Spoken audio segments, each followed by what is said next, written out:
Vanessa regarde sa mère, suspendue à ces mots. Tu crois que Dieu s'est éloigné? Mais s'il s'est tu, ce n'est pas pour te punir. C'est pour te former.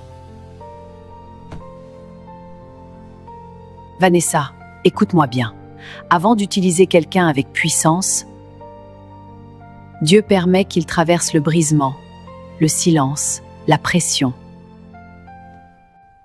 L'appel est toujours précédé d'un processus. Dans Deutéronome 8:2, il est écrit « Souviens-toi de tout le chemin par lequel l'Éternel, ton Dieu, t'a conduit, pour t'humilier, pour t'éprouver, afin de savoir ce qu'il y avait dans ton cœur. » Avant de confier sa gloire, Dieu teste ton fondement. Il bâtit sur le roc, et ce roc, c'est ton caractère. Le silence n'est pas un vide, c'est un chantier. C'est là que Dieu t'apprend à marcher par conviction et non par ressenti. Parce que si tu avances seulement quand tu ressens quelque chose, ta foi dépend de tes émotions.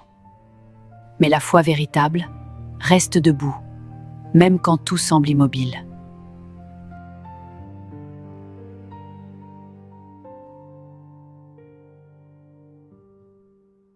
Joseph a été formé dans une fosse avant de gouverner un pays. David a été formé dans des grottes avant de porter une couronne.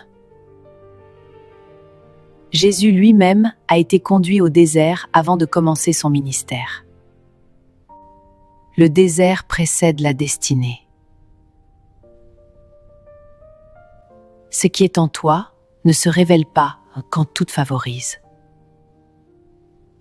Cela se révèle quand il ne reste plus rien.